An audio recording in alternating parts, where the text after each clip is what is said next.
want to switch over to live chat instead of top chat? Oh, yes. Hold on. I want to see what you guys say.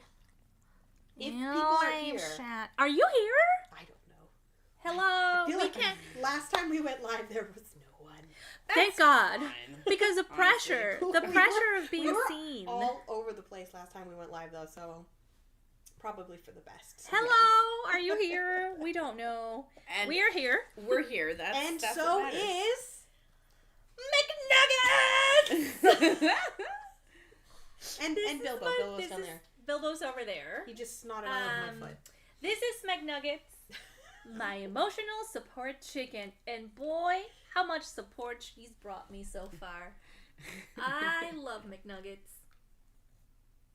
I think Bilbo's a little tired of Make it. a chicken. If you haven't, He's yawning. if you're thinking about it and you're like, oh, Yeah. no, it seems pretty silly, do it. Make a chicken. Such a great pattern. Chicken, it's so good. Yeah. I did make a little slight modification. Oh. Which was that the pattern asks you to sew the tail feathers just with a mattress stitch or like whip stitch.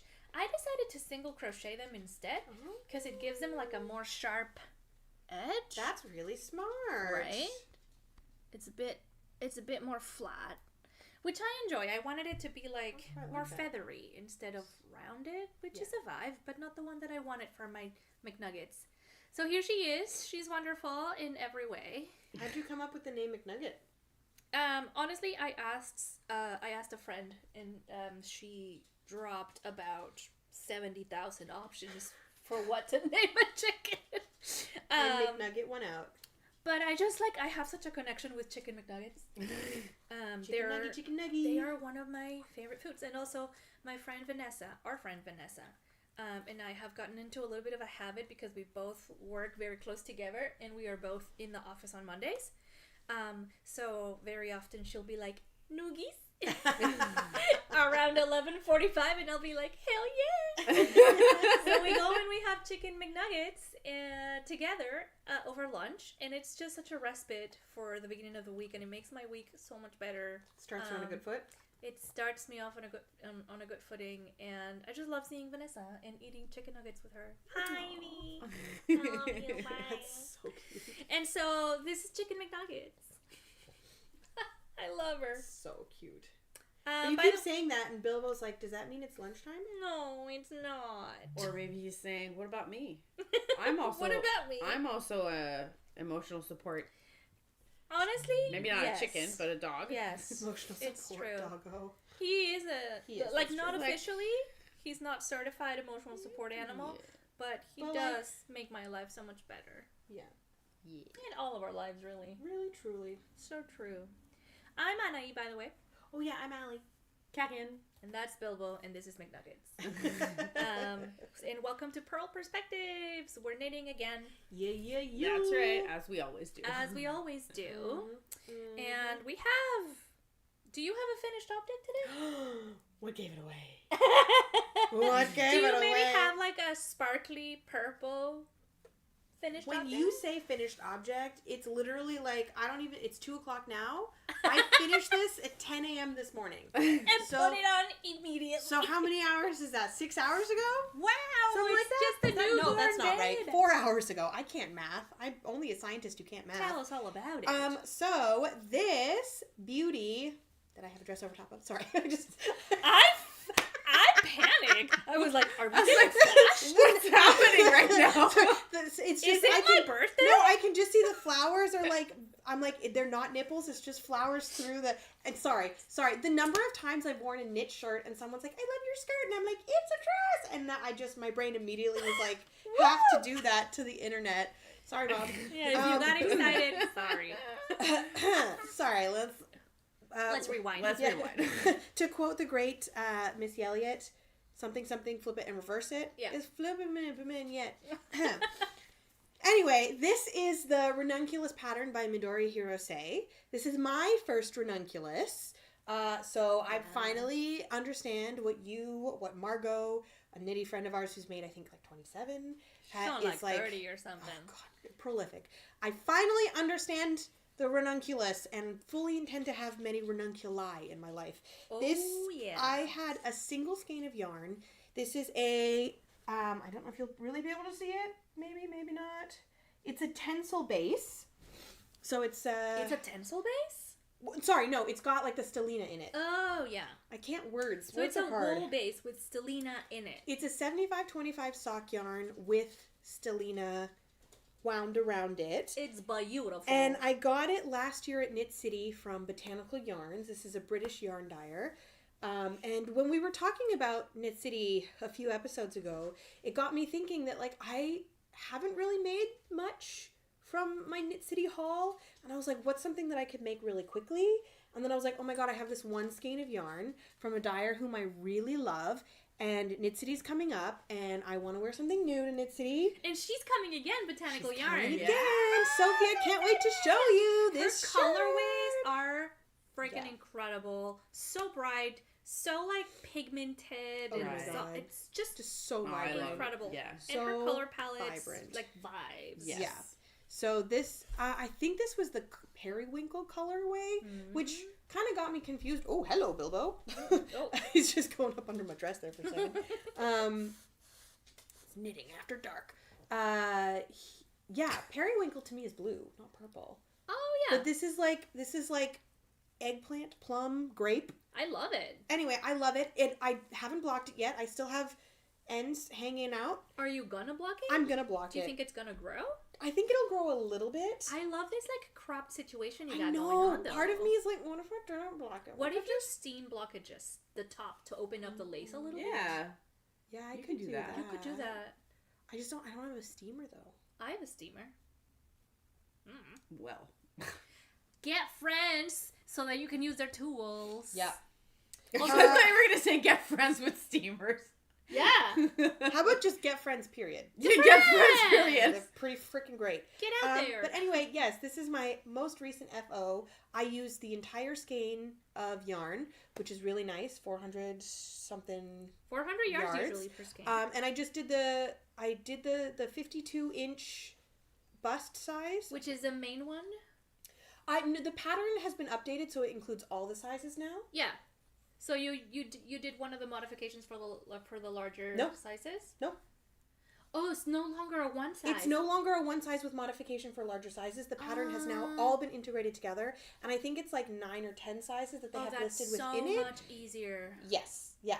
So I was really glad because I was like, I'm gonna make it, but I know that you had said that, and I was like, I'm a little nervous. But then I opened the file, and I was like, oh, never mind. She's combined it all together. So I made the 52-inch bust. No modifications other than that I started the ribbing when I got down to like 8 grams of yarn instead of I think it's supposed to be like 8 inches before you do that. I just was, playing yarn chicken. So, but yeah, that's my new FO, my new ranunculus. I'm so excited. I'm going to wear it to Knit City on the Saturday so that I can go up to Sophie's booth and I can be like, I made something with your yarn. I love your yarn. I'm just realizing now, as I'm seeing myself in the screen, that I'm also wearing a handmade shirt that looks way too close to my skin tone. And it looks like I'm naked. Shirt. I swear it's clothes. I am wearing clothes. But I think maybe I will have to overdye this. You don't have to. If you wear it in the winter where you're less pale, or wear it in the depths of summer when you're a little bit more chocolatey. I know. Yeah. Oh, I can't wait to be extra chocolatey. I go from like vanilla latte to mochaccino Same. in the later summer months. I just burn. Yo, you know what would be no- really funny? Although my If you arms did don't. But an experiment where you took a photo of yourself with like just a white shirt on, Oh yeah. like once a week over the course of the summer, and see how your skin tone changes over the course of the summer. Literally sun-kissed. I love that about my Caramel. Latino heritage.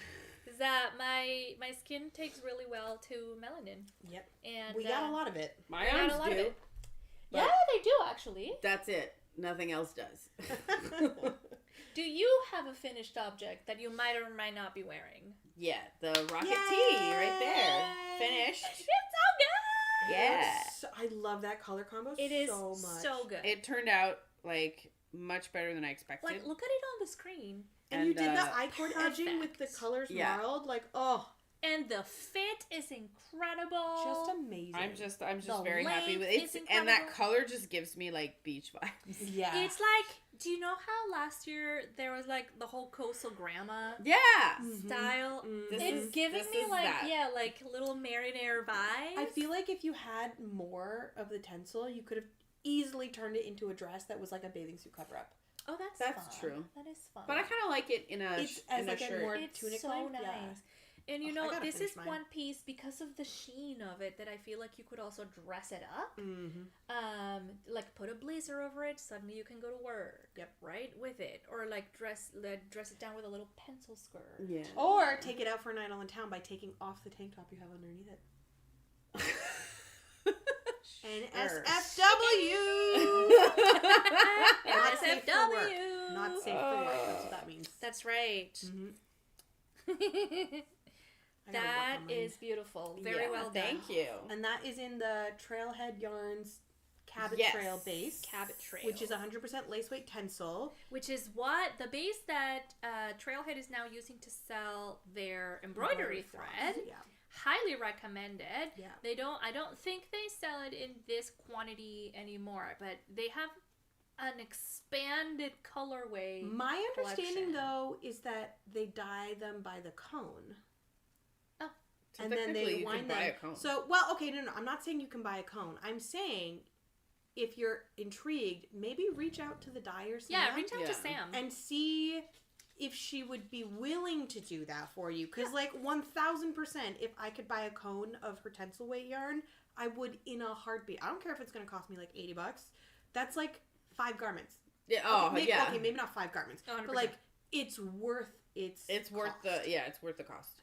Highly recommend using Tencel for your garments. Summer knits. Yeah, because So it's breathable, so summer flexible, It's so shiny. it's so flexible, and I just love how it drapes. Like it's one of my favorites for how it drapes. Yeah, and Honestly. it's a lace weight yarn that we've all been using held double. Yeah. And it just creates this beautiful texture. I'm actually using it now. For the exact same For shirt. the exact same shirt. Mine's over there. I am almost done, actually. Oh, wait. So good. Did I mess up? Oh, Oh, no. No, I didn't. Sorry. It just looked like the same color a lot, but it just, because I haven't finished this. no, you Repeat. girl, you did. Did I? You used the other color as your stripe. This should have been your single color stripe. That was your Oh no! marl stripe. Oh, you're right. It's not a mess up. It's an aesthetic choice. You could switch it now. If you do the bottom half of the shirt with that as your single color. I don't want to. I think I'm going to rip it back. Aw. Don't be sad for me. Well, at least we caught it. Before Yeah. you finished it. Thank God I held it up and it looked a little bit bluer. Yeah. Yeah, that's exactly. Because all you have to do is take it back to this last. Oh yeah, Yeah, It's yeah. not that far back. So it's only like 12 rows, 13 Yeah. rows. Yeah. and it's just stuck in it. Yeah. No problem. Well, yeah, no, that's what I love about this pattern is it's so easy to It's so easy. like once you're done with this part, it's like I don't know what magic Tanis Lavallee has in her brain, So much but magic. oh girl, this pattern is so enjoyable. It was just the right amount of challenging, and it ends up looking so beautiful. Exhibit A, Exhibit B. I want to make another one in wool.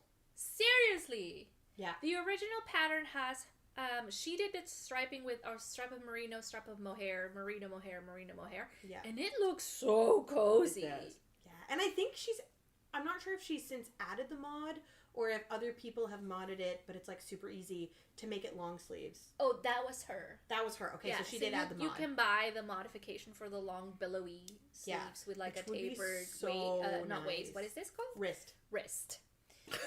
Whew! English is hard. That's okay. It's a Okay. second language. So I'm actually going to switch projects because I don't think I would want to unravel things yeah, maybe just as a precaution. live.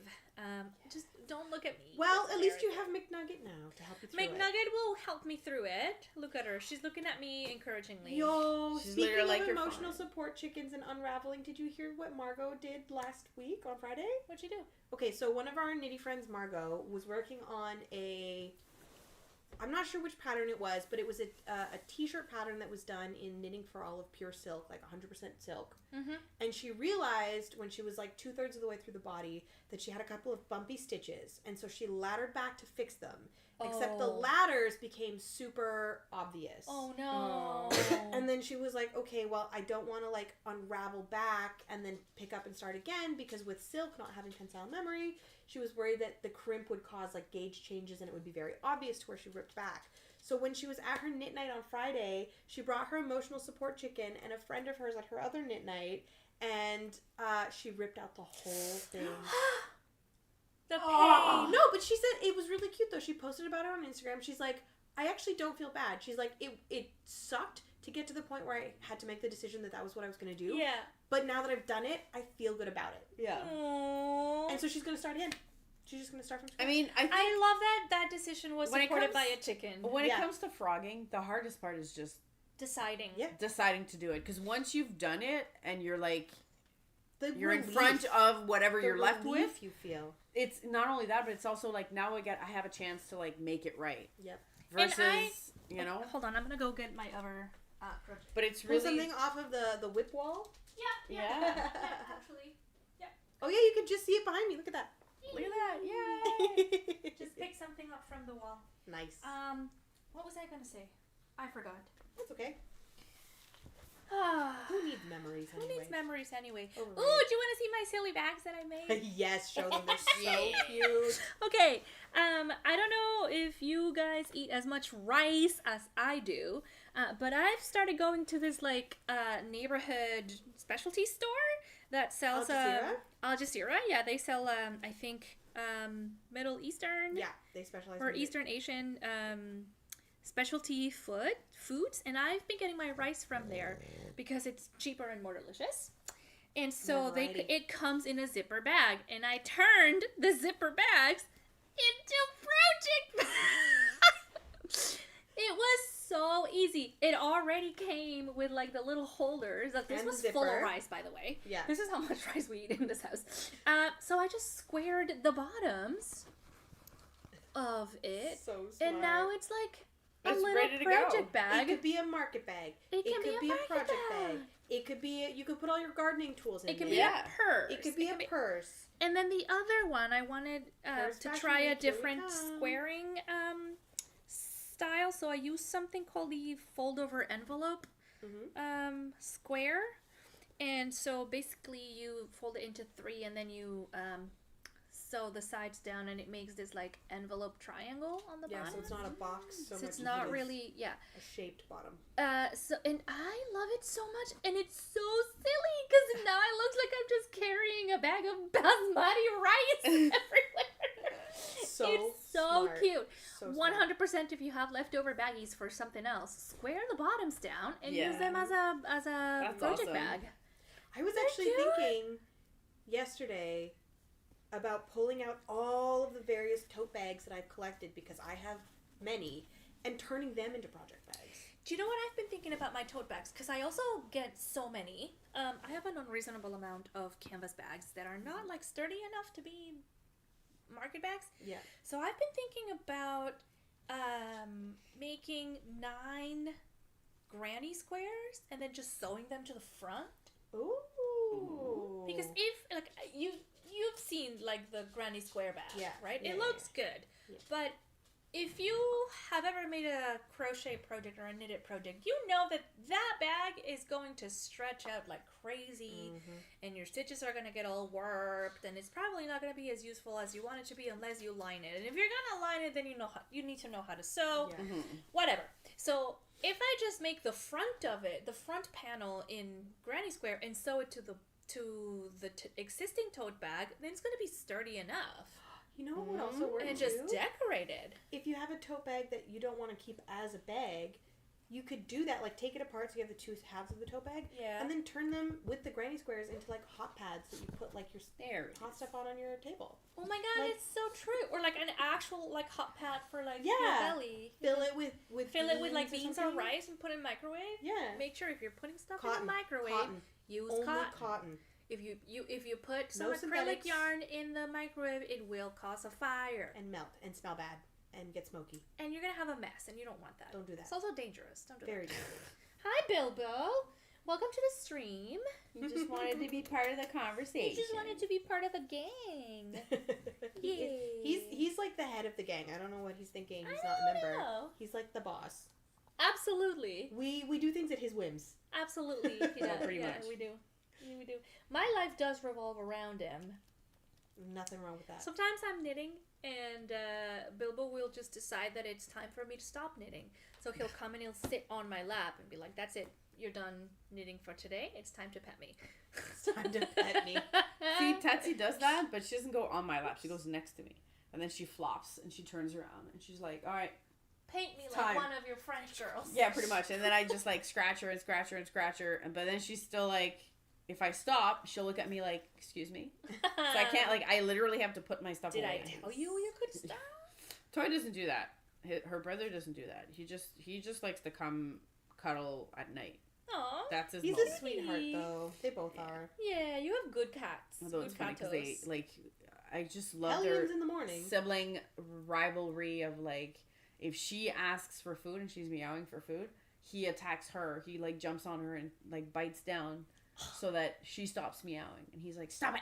Like, it's literally him saying, like, stop it! We're waiting for her to give us the... Like, it's, I don't know why he does this. It's probably a dominance thing or whatever it is, but it's hilarious. It sounds like an older brother kind of thing. Yeah. A like, little bit, yeah. Right? like, stop doing this! Yeah. You're ruining it! Yeah, it's a classic older brother, I don't know who's or the oldest. older sibling being like, Technically, our they're- parents are working really hard. Be more grateful. Yeah, I think technically they're twins because they were. Oh, they're litter mates? They're litter mates, right? So like, but I don't know which one came out first. I can tell you that he's much bigger than she is. Oh, well. It's mostly because he eats like he's a vacuum cleaner. So. I was going to say it's probably Fair. not about who was born first, but who got to the food bowl first. Yeah, which clearly he did. Yeah. This guy also, we were told he was the one that was first in line at the food bowl. Love that for him. Yeah. When we got him, his it came with a little carnet of like his vaccinations and stuff, and none of the puppies had names from this family that had him, and so they just recorded in the name slot. It just said male, black, and in parentheses the fat one. The fat one. Oh, Bilbo. I think at least Fat I think shaming. that's what it. How is this? It said gros because we got him from Quebec. It said Gros. Le gros. Le gros. What is this? So He was the cute. fat What one. is this? Very memorable, nonetheless. Absolutely. I love him. My little fat one. Yeah. Your petite saucisse. Yeah. petite Petite saucisse. saucisse. Aw. Well, I've successfully swapped projects. Yeah. And There we I'm go. back to my Valicore. Valicore. We really do need to organize a knit night where we all show up wearing that. I know. Wearing the same thing? So Yeah, we yeah. started our make along on June 1st of last year. So we should do it the week of June 1st this year. Yeah, that'd be so fun to Everybody- mark the end of the make along. Yeah, everybody. Because a lot of wear us your have Valicore. finished, right? Yeah, I think Yeah, so. I finished mine. You finished yours. I know Liz has finished hers. Emily finished hers. Emily hers. finished first, actually. Hers is so cool. She used 9 colors for the contrast colors, and I think it was like a mini skein set inspired by the planets. Oh, yeah. That's So cool. it was just like what is it? Venus is the first planet, right? Yeah. Yeah. Venus all the way through to Pluto, and then again Venus to Pluto, Venus to Pluto. It's So really cool, fun. and she used like a creamy oatmeal color as her Nice. color as well. It looks so nice. Though the ends she had to weave in like. Oh, I'm not envious of that part. She did. I think she ended up doing the braid technique where she left all of the ends extra long and then just braided them down the inside. Okay. I Yeah. think that's what she ended up doing. What do you do with the bottom of the braid when you're done? I think she just like turned it up and like tied it in. Oh, so you knit a little longer and then you fold it over and I think that's what so she to did. tuck it in. Okay. She posted a photo of it in the chat in Yeah. the Discord, so we could probably go back and look for it. If we That's wanted quite to. genius. Was it Wool and Pine that came up with that? Not that came up with that, but they really publicized doing that as part of their sea glass sweater. Oh, okay. Because that sweater, for those who don't know, is 1 by 1 color work. I love and it. you do 2 different colors per row, and you're switching every row. That's how they've designed it. Have It's- either of you made it? Not No, yet, no. I want to. It's like I might my do the hat. I might do the hat. I My don't think goal I can commit. in life is to make one of those A sea glass. with like all of my leftover fingering Yeah. weight yarn that I have. Such a Because I have so many like tiny little, like mini Nuggets, nuggets of yarn left, and I'm just like, I don't know what to do with those, but I'm like, this is a perfect project. I think it's also a DK weight sweater, so like you could hold. No, all your she has a DK and a fingering. I'd want to do DK so I could hold all of the scraps double, and you could make it into like a fade. Ooh. That's how I'd want to do it. Like a marled fade. Yeah. That's kind of nice. Pretty yeah. cool. Yeah. Will I? I don't know. That's going to be one of those parts. Like, you know how people who do scrappy blankets and it's like 3 years for them to finish? Yeah, like that's if I one of did those. A marled scrappy sea glass, it would be one that took me 3 years to finish. Yeah, Because I 100%. would slowly accumulate yarn in a specific color family and do it like all in blues, for example. Okay. Yeah. Now that we're talking about leftover or scrappy projects, I have had the intention of making the Aqua Marlene by Park and Knit for probably more than 3 years now. You should. And I really want to make it, but the problem is the reason why I got that pattern is because I wanted to get rid of a lot of the unidentifiable scraps that I've been given throughout the years. Yep. That I have nothing else to do with, and they're different weights, different textures, different, fiber contents. But I have such a hard time pairing colors and textures You came to the together. right place. I need my friends Well, you need to her. help me. Yeah, she's way better than I am at this. Color theory is part of my job, so... Oh my god! Get friends that know color theory. Get friends that know things. So, just as an aside. But hey, other than going to get a pack of donuts after this, I have nothing planned for the rest of the evening. So. Oh, that would be excellent because I just really want to put all the colors in a bag and just get started. Yeah, absolutely. Let's do it. I love going through my scrap stash. As we've probably touched on before, I am a little bit, I don't want to say over meticulous, but for a hobby, I am very much a documentarian when it comes to what I have, how much I have, where it's been used, etc. I weigh all my stash and everything after every project. Fun. So I really want to do a big scrappy project, but I don't want to have a project page in Ravelry that has 200 yarns listed in it, stash entries listed in it. No. So more often than not, when I do something scrappy, I'll be making socks. Because I can get through 6 or 7 different nuggets of yarn in a scrappy pair of socks. And then it's less overwhelming for me when it comes to the documentation of it. Which is what I like to do. See, I don't find as much joy in inventorying my yarn. But I like it partially. I like to know what I have. For me, it's more of so I know what I have.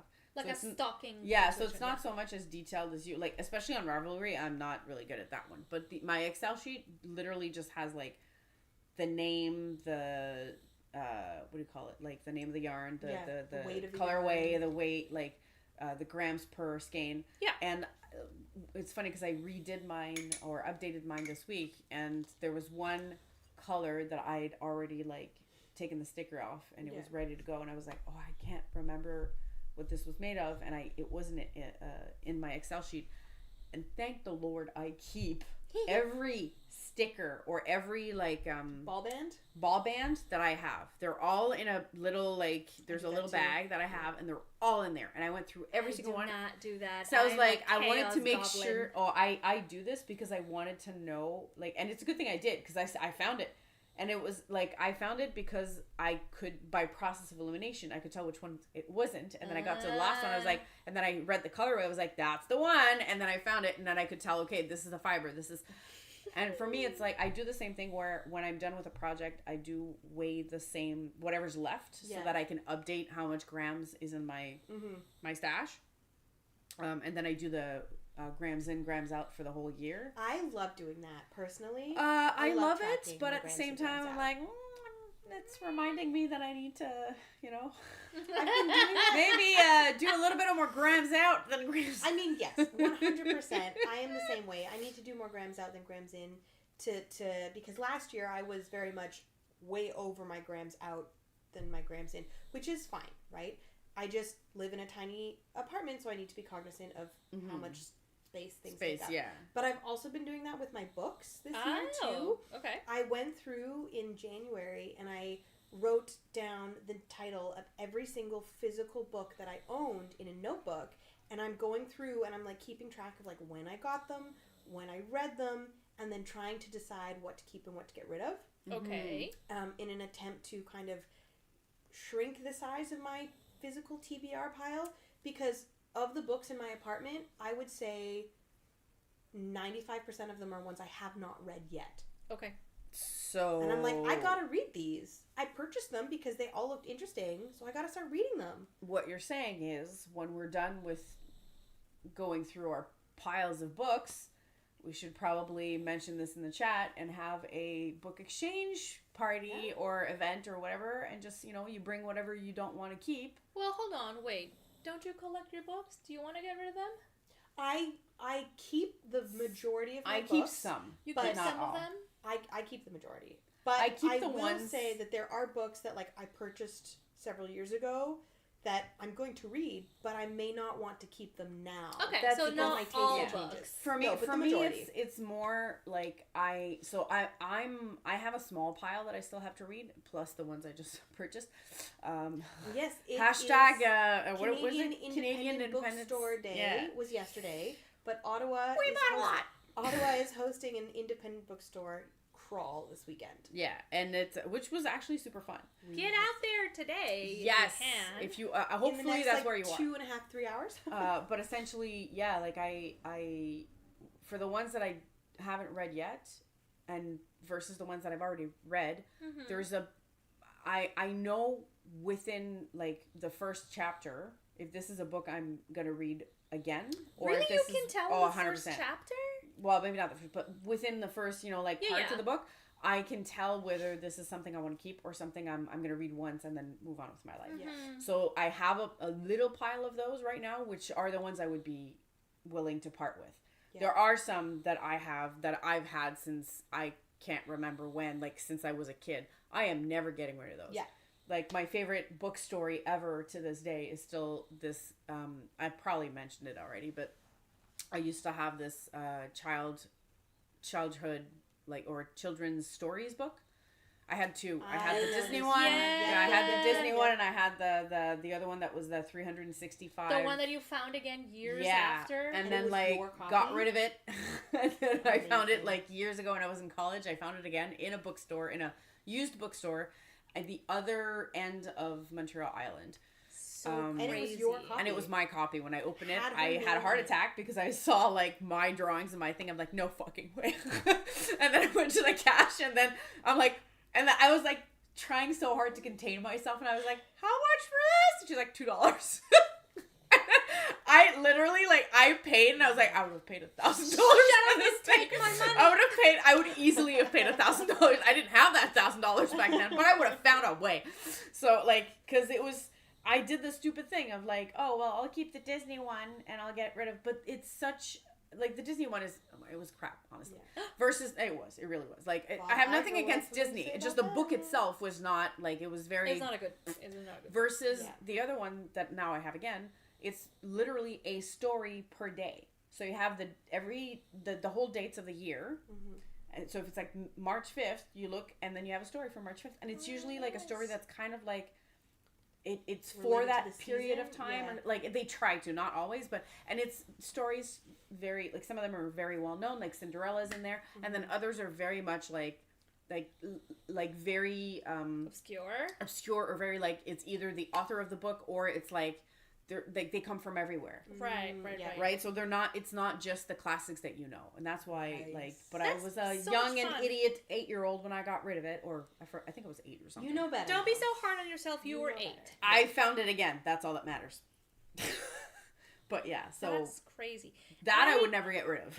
I don't collect books, but lately I've been listening to more audiobooks, and I found that sometimes I want to keep a little trophy to remind myself that I read it, so I'll actually get the physical book. Yeah. Just put it You're on like, the I did it! That's okay. Well, That's you know what? okay. It's true. It's the second book that I buy that I listened to the audiobook, and I was like, I think this I gotta is something get the physical copy. Well, I mean, for the two ones for the A Psalm for the Wild Bill and a Prayer for the yeah. Crown Shy by Becky Chambers. Yes. Which has been going around our new group. And so Oh good. my And God. the This is how you This is how you lose the time lose war. the time war. Both of those I bought a Which we've similar. spoken of I before. bought a physical copy because I'm realizing that not only do I want to read them again, but I feel like there's a difference between listening and reading. Yes, Yeah. 100%. And There for is. the reading, for me, it's like I can take my time and read over again and really like see the images in my head. I want to thank Jandra, who comes to Knit Night with us, for recommending a psalm for the Wild Belt. It is And Carolyn as well. And amazing. Carolyn, who is our Carolyn. resident superstar librarian, who also recommended this book. And really, I trust the Knit Night goers with 100%. book recommendations because y'all are so amazing and so well read and worldly, and I don't have to do the work. And I just want to point out your recommendation. I just want to point out that all of these books I recommended them to my students at the end of the semester. Hell did yeah, you? So I was pay it forward. like I literally had a little like list of like these are the recommended books yeah. like that I read recently that I'm like, please read these, they're worth it. And I just because I feel like they're so well written, and it's rare to find books that are that well written. I mean that, like, and I don't necessarily just mean the story. I mean the actual way it's written, because a story can be amazing and have amazing plot, but like the language itself, the imagery is not going to be that great. Where I actually remember the plot. Yeah. I read a lot. I love reading. It's one of my favorite pastimes. I also have the memory of a goldfish. So I can't always Hey, remember. goldfish actually have a pretty good memory apparently, so. Well, okay, I don't have a very good short-term memory, which has then affected my long-term memory. So I don't always remember the plot of a book at first when I pick it up if it's been some time. But the books that have been written beautifully are the ones where I can pick it up and even just like beginning to read the back, I'm like, I remember exactly the plot 100%. That you're right. It's true. because the writing just implants itself into your brain. Well, and it's not like, only that. The sinks writing in. makes it so much easier to see what they're actually talking about. Where I find that and I like, you might be able to tell me this because you read a lot, but I realize for me, there's a lot of stories where there's not a lot of physical description of things, places. It's essentially a lot of action. There's a lot of things happening, but there's not a lot of description of places or events or things. So, and unfortunately, that's how you remember things. For me, anyway. That's how, like, if it's just people talking or just, like, event after event after event, but, you know, things happening very fast, but not a lot of description, I don't tend to remember everything. Like, sometimes, yes, if the plot is really, really good, maybe, but I'm not going to remember as much as if there's a lot of description. Then it's much more And concrete. I want to like give extra kudos to Becky Chambers, who wrote A Psalm for the Wild Bill, because it's such a short book.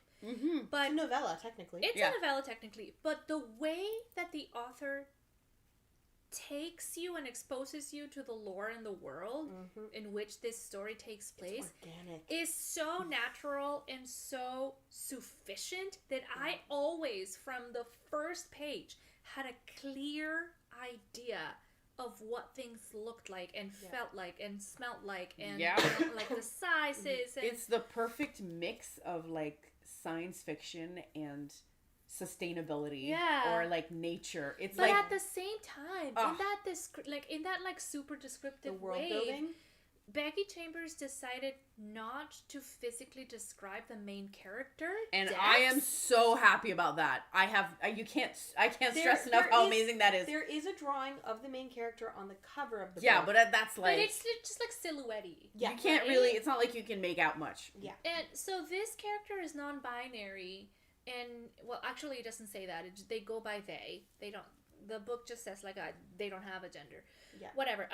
But the fact that the author decided not to describe them physically made it so that I could make in my mind the perfect visual for this character so that I could relate to And it they in did the it best way right, possible. because I don't think they even described the length of the character's hair or the color of their eyes. Like, because they didn't do any of this, Nothing. which, like, and I can't stress this enough, not every writer can do that. world building is such a skill. Unfortunately, there's a lot of writers who have this idea of like, oh, I'm going to implant a shell or whatever, like a character that is just a shell, right? Yeah. I'm not going to name names, but there are very Renowned? or not renowned, but like books that were very like Very popular trendy books, back then, yeah, that- where that's exactly what happened. And I hate those books because Oh. the problem is you have a character which has no physical description or very little physical description, which sounds great, but the problem is then you also have no personality. There's nothing about this character that Very makes me want to one-dimensional. know them. And But this, in Dex's case, there is a personality. There's a we know person. so much about Dex. They are a whole person. It doesn't matter what Yeah. they look like. What matters is they are a whole person versus Get the that other ones where internality that you Yeah, do we not get that turmoil that they're going through. Exactly. And it's so relatable Oh, to yeah. like living in the current state of the world. Yep. And Yep. I felt like in so many I ways. want to live in that world There's- so bad. There's Well, this- not even that. I feel like it healed my like outwardly external anxiety Right? of being like left behind and unsatisfied and purposeless. And, There's you know? I don't want to spoil the book, but there's this part closer to the end where Dex describes what they're feeling and why they think they're feeling that way. Yeah. And I was sitting there on the bus struggling not to cry. Because it was like I was talking to myself. It was so like that the experience that Dex had paralleled the experience I had last year when I began the quarter life crisis that I'm really only just beginning to climb out of right now. And their descriptions just, I was like, this is, yes, Bilbo, I know you want some love and probably some food. He keeps like nudging my foot with his foot. But it was just this, the way the author has written it to create this opportunity for parallels, right, within our own experiences, is just beautiful. And I think that's why it's become so popular within our knit group, is because we are predominantly millennials, you know, like in our late 20s, 30s, early 40s, predominantly. Obviously there are age brackets outside of that, but so many of us can relate to these thoughts and feelings that Dex is having and have been able to put words to it because Dex was able to. That it's just become this beautiful little thing that we have. I think to me and you see a lot of it in the second one. The continuation. No spoilers. No, but I'm not gonna spoil it. Well, I mean, yeah, I'm not gonna spoil it. But what I like about the interaction between Dex and the other character is that essentially Moscap is more, in many forms, more human than Dex is. Oh, that's interesting. When you think about it, yeah. When you read it, you realize and not that Dex is not human, but in some of their interactions, Moscap comes off as more human than Dex is. Yeah. And even the way they, it talks to Dex and how it explains certain, reflects back some things to Dex. You're like, they have it right, right? And we have it wrong. Well, there's a little bit of that, but the way that I interpreted it was a little bit of like the Platonic exercise. Is that what it's called? Mm-hmm. No, Socratic exercise. Yes, there you go. Where Close. Dex is sort of like explaining their experience, and Moscap keeps asking him, "But why?" And so they explain more, and Moscap asks, But why? But why? Right? They're the 5-year-old or 4-year-old. What's the 4? Is it 4-year-old? And The stage child, of like yeah, the the why child. child. And that wonder and curiosity, it helps you as a reader recognize that you have also been doing some things not knowing why. Yep. And just because, or because you think that that's the way that you should live your life, or that's because society tells you to, or because we have this entrained internal desire for purpose that we sometimes forget to just live. and enjoy the But grass and the bugs and what's the knitting. that's what's wonderful about this particular book is how the author can do this in such a short, like, if you just take the first book and then the second one, same thing, in such a short little package, packs so much, right? It's incredible. It's nature, it's sustainability, it's philosophy, it's utopia it's and utopia dystopia. and dystopia Yes, all at exactly. once. It's science fiction. And it's so good. Go read it or Yes. listen to it. I listened to it. It's absolutely worth it. Mwah. And again, like Fantastic. it's one of those where I can't stress enough how easy it is for writers to just write a shell character that has no personality. This is absolutely not the case. No. This is the complete opposite. Yeah, Yeah. this is as if like Becky Chambers wanted to make a human that could be relatable to everyone, and she did. I do feel like most writers who do the shell thing, that's their intention. It just doesn't work. Yeah. So that you can insert yourself as Exactly, a viewer. because it's into very their easy shit. to Build just it think, out. well, this way I'm not going to put too much personality because then they won't be able to see themselves. But it's Yeah. the opposite. You want personality. Leave it open to the imagination. Otherwise, how am I going to be able to relate, or how am I going to be able to feel Give me something to hold for on that to. person? Like if that person, like there are characters out there, I like not in Becky Chambers' story, but in any other, where you have that shell character, and they could be the main character of the whole story, and I could be reading 3 books in that whole series. If on the 3rd book they die, I will not feel a thing. Yeah. And that's not okay. I should feel empathy. Yeah. I should be like, this is not okay. But I'm like, like that yeah, that's not. I love books where the characters make me angry.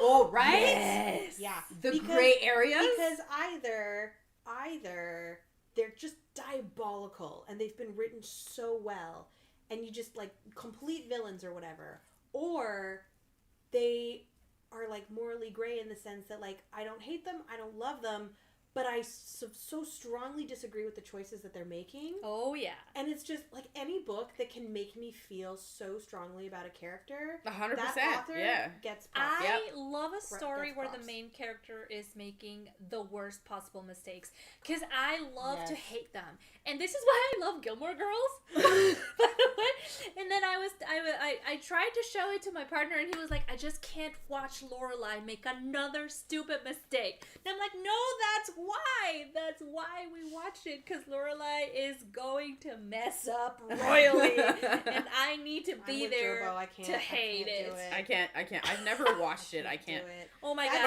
god! too But I cringe. agree. That's I too agree. cringe. I agree with you, Ali, about like because I feel, and I think it's normal, right? Because Yeah. as humans, we, like, if you're reading a book and you don't have any feelings about it, then Characters are bland, clearly it's and- because either the story's blend, the character's blend, or something is wrong, right? Yeah. But if it takes a lot of emotion out of you, whether it's anger, joy, whatever emotion, if there's a lot of emotion elicited from this story, then they did something right. Yeah. And sometimes that emotion is not positive. It could help you have a breakthrough psychologically. Yeah. It could be so much anger that you just like want to throw the book across the floor. Yeah. I'm looking at you, Pamela. That's a book, by the way, Oh. named Pamela. Ah. To this day, it is the book I hate I'm the like, most who's in the whole wide Pamela? world.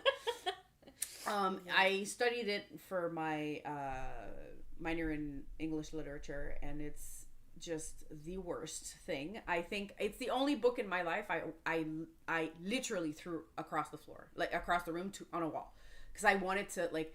I'm not like I hate it so much. One of the Twilight books. I couldn't read Twilight. I tried. The I'm so fourth sorry. one I tried. So bad. I tried, and I think I got to number 2, and then I was like, I'm out. I made it to maybe like the middle of the 2nd chapter, and I was like, "Bleh. I can't. I'm so sorry. I read all 4, but I stumbled across Twilight like just before it got really, really, really big. So I had read the first book, and then it got super big, and I was a teenager. I was 12, right? I was 12. Oh, you were and the perfect age, And I though. was Yeah. just like, well, I liked it before it was cool. Therefore, But by the time I got to the fourth one, there was, I mean, the books have been out for so long. But when Jacob imprints on Renesmee, I literally like screamed, closed the book, threw it against the wall, fumed for 15 minutes, picked it up, finished, read the last half. Yeah, exactly. And my parents were like, "Are you okay?" And I was like, "This character's terrible." Yeah! And they're like, "Okay," but my dad, bless him, he was like, "I get it," because my dad's the reader in the family as well. Does he also like? And so when I was like, "This character is terrible and I hate him so much," and blah blah blah blah blah, and my dad was like, "But you're gonna finish it." And I was like, "Yes," and he's like, "I got you." You just reminded me of that scene in Friends where Joey puts the book in the freezer because it got too scary. I love that. That's amazing. And I feel like what happened to me with Twilight is that I wasn't the right age. I was probably 20 when I picked it up. Oh yeah, no, you need to be like an impressionable tween. No, either that or you're like somewhere. You miss so many of the red flags as a 12-year-old reading Twilight. Absolutely, that's the thing, right? Yeah, like, you're right. They just went right over my head because I was 12. Because like in the first book, I remember reading this is like, but this is stalking. And then I'm like, okay, maybe this is like the romance part. And then I went to the second book and I'm like, no, it's still weird. As I got older and I had more experience in the world, I was like, with every successive page. Yeah, and you're like, when you're reading like a this baby, and I can't shake the feeling that this is grooming. Yeah.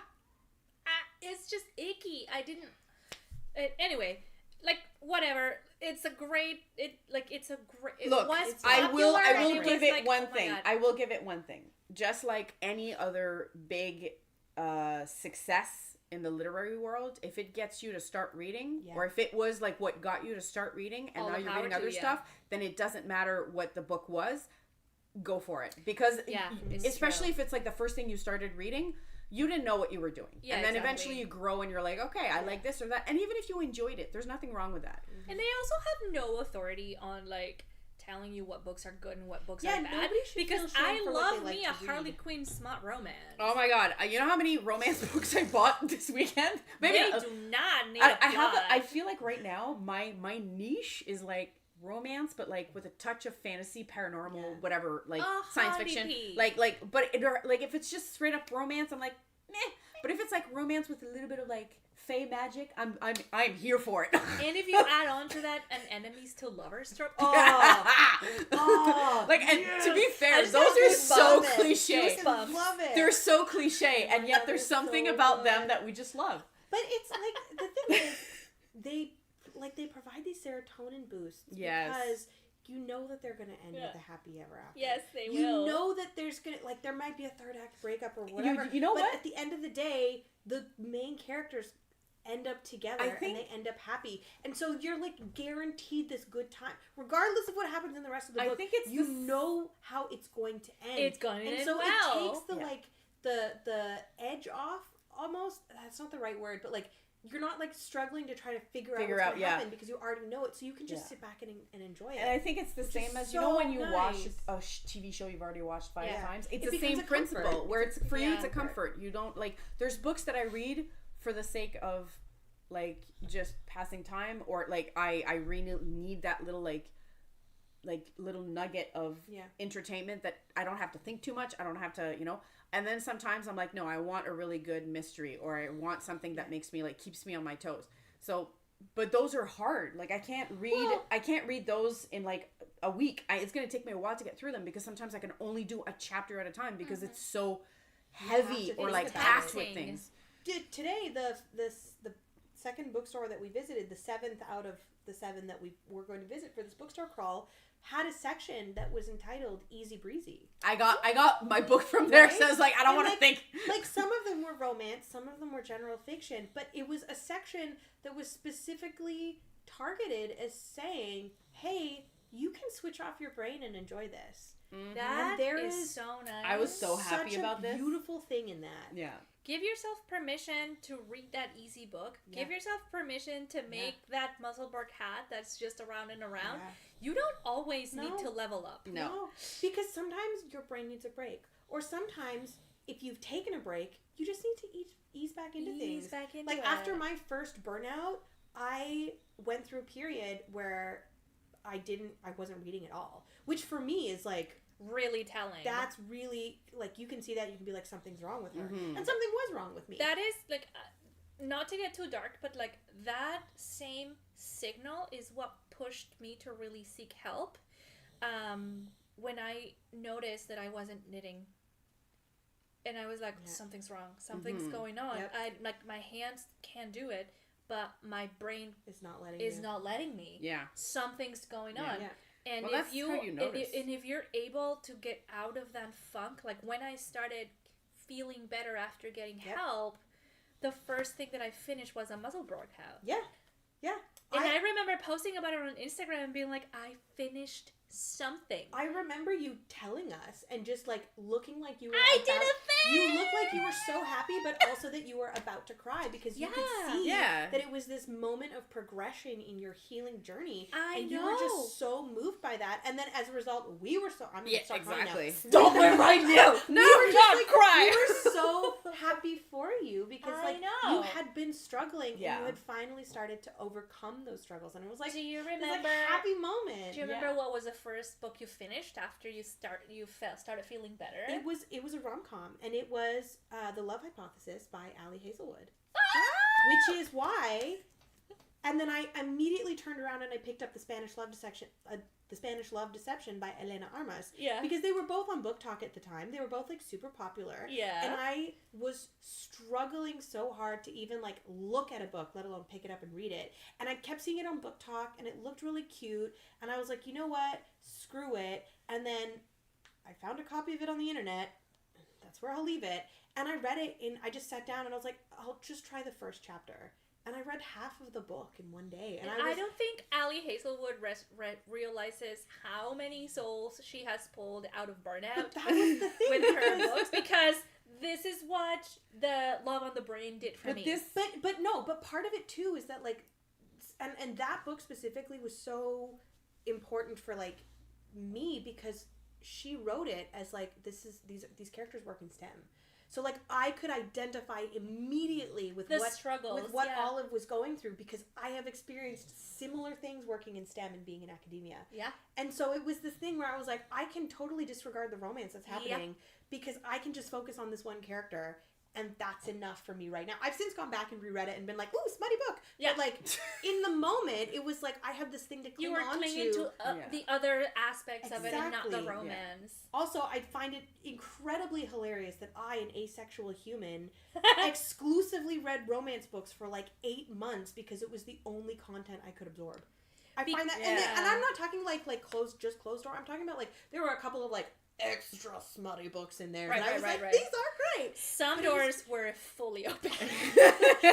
like the doors were taken off the hinges. That's right. But you know what? But what's nice about this, whether it's knitting just or like this transition back into reading, and now I'm back reading my favorite genres. I'm back reading nonfiction. I'm back reading science fiction. I'm back reading fantasy books, and I'm just like, I feel so fulfilled now that I can focus on that content and actually take it in.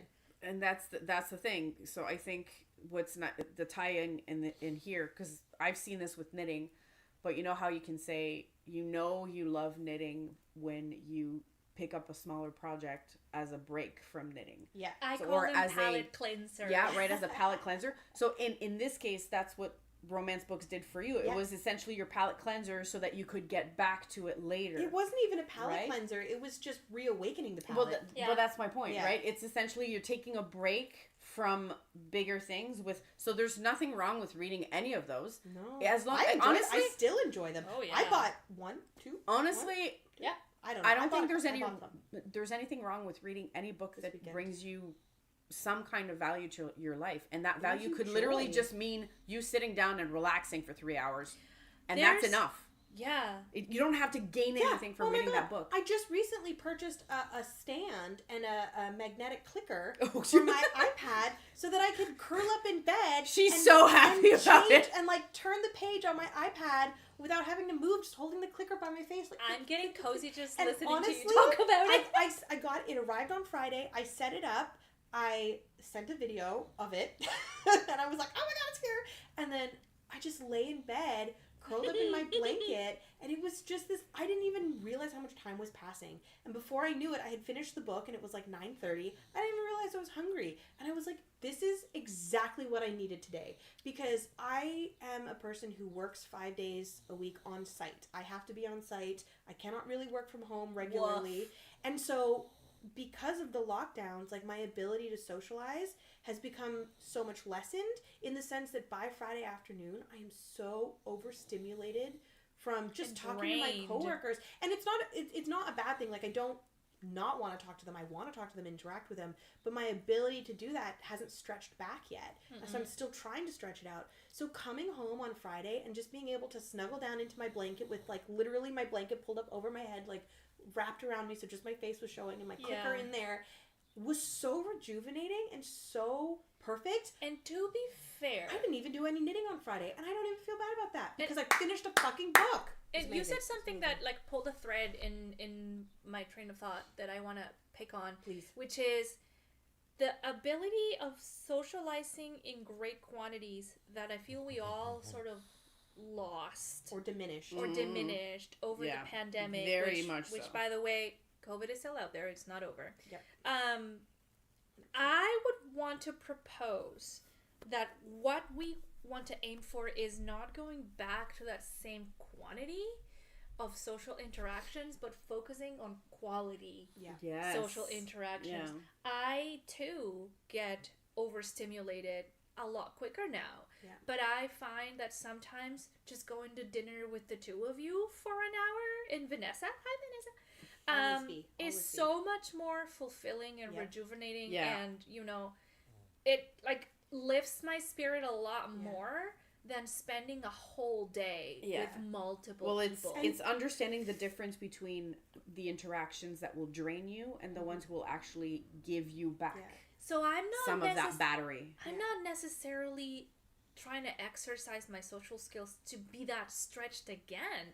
Instead, I'm trying to identify what I really want to keep and what is not essential for me to keep. I think that's... And so if I need to stay home on a Saturday and just do absolutely nothing but sit on the couch and watch YouTube, that is what I'm going to damn do. And that is the joy of, I think, becoming a full-fledged adult in a way, is understanding that not every interaction is created equal, and do not force yourself Well said. to go to, to go to everywhere, like that fear of missing out, that fear of like not being at the event because like don't think like that. Think what can this bring me? And I guarantee you that for the majority of people, the interactions with close friends, less people, more, cozy, intimate environments are going to be so much more fulfilling than those... In the multitude, big, like going to every festival, every, like going out every... Like, and there's nothing wrong with doing those things. It's all personal, right? It's really all is. personal and unique to each individual. Adjust to your own battery. But, like, I also, like, really, I have a really heightened sense of FOMO. And so one of the things that I enjoy about running Midnight is that Midnight is a constant. Yes. Every Thursday night, rain or shine, we are going to be present there. Yep. In different numbers. Maybe not all of us will be there, but Midnight But will happen. happen. Yeah. Every Thursday night. And so when people start coming and they're like, I'm so sorry I can't make it this week. Buddy, don't worry. Yeah. We're still going to be there. You gotta do what you gotta do.